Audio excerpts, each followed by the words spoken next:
Thomas A. Edison created the kinetoscope. This ran film between a light and a peephole, and when you looked through the peephole, it created the illusion of all of the images moving as one. Edison wanted to make an instrument which recorded and reproduced the pictures in a motion, like the phonograph had done for the human ear. The film reel was stretched over two wheels that rotated the images like a conveyor belt. The tape had to be very tight to make a clear picture. If the cogs buckled, then the film stopped and could ruin the film reel. There were so many cogs with the kinetoscope that when it was cranked it made so much noise and distracted the audience, but later versions of the instruments were improved, which led to the invention of the cinematograph.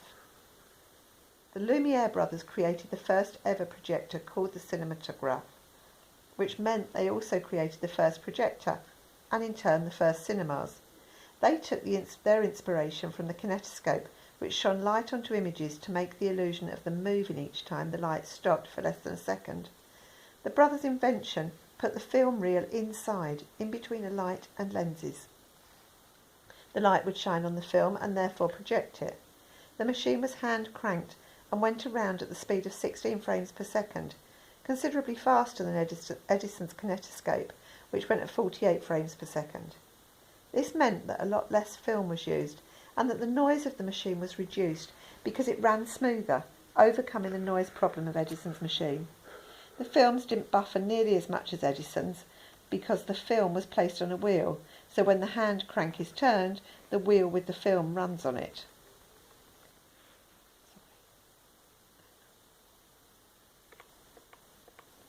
The movement of models in stop motion first started with George Pal. Pal was a pioneer of stop motion. He created the first science fiction films. He first started illustrating posters, and then once his talent was recognised, he worked at UFA Studios in Berlin, and shortly after joining became director of his department. He created the idea of stop motion photography, unlike Willis O'Brien, who invented the concept of making stop motion into persistence of vision. Instead of a cartoon approach to his work, Pal invented his own way of making inanimate objects move by using stop motion photography. He was one of the first animators-directors to personify inanimate objects. For example, he gave cigarettes faces. Pal created the idea that with each movement you could take a picture and create the illusion of the image moving. He was the first person to combine the unknown of space and stop motion, which from a stop frame point of view allows a lot more room for creative movement because the audience won't know how the monsters move. This opened up a lot more ideas for how to make stop motion models, as before there were only pictures or static models. But Pal created models with clay, a technique which is to this day still used for feature-length stop motion films. The use of clay allowed the story to have a narrative, as well as being able to focus in on emotions and move limbs. Willis O'Brien developed CGI effects in animation as early as 1949. He helped create one of the most iconic scenes in film history, King Kong, on New York's Empire State Building.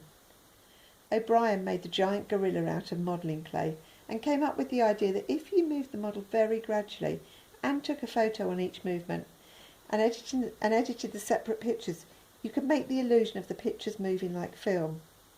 He used a large frame rate. This meant there were lots of pictures per second. The frame rate for the Empire State scene was 24 frames per second. His contributions to films such as The Lost World and Joe Young didn't go unnoticed in Hollywood.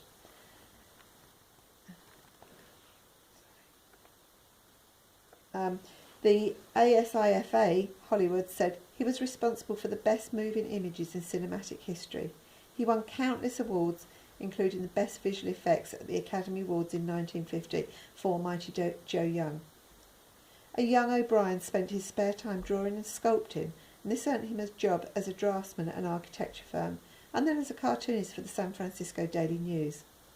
As assistant to the head architect in the 1915 San Francisco World Fair, some of his sculptures were displayed, and this is where he was first recognised as an artist. The pieces that were displayed were animated sculptures from O'Brien's past jobs, like his model of a dinosaur and a caveman from his job as a paleontologist. Because of this groundbreaking work in the animation industry, Herman Vogler, an exhibitor, saw his talents and offered him a commission to make his own short films. Edison hired him to animate short films with prehistoric themes behind them. It was O'Brien that developed models in stop motion by using different materials like clay, better pictures and better technology, with the understanding that the more frames you have per second, the better the outcome. Ray Harryhausen was one of the most influential stop-motion animators and was inspired by George Powell's science fiction shorts and Willis O'Brien's stop-motion action scenes. Harryhausen is most well known for feature films such as The Clash of the Titans in 1981 and Jason and the Argonauts in 1961. He created a kind of stop-motion called dynanimation, which is essentially models working with human actors, such as the classic fight scene from Jason and the Argonauts. As you can see in the skeleton battle, the film was overlapped so as to make it seem as though the actors and skeletons were shot at the same time.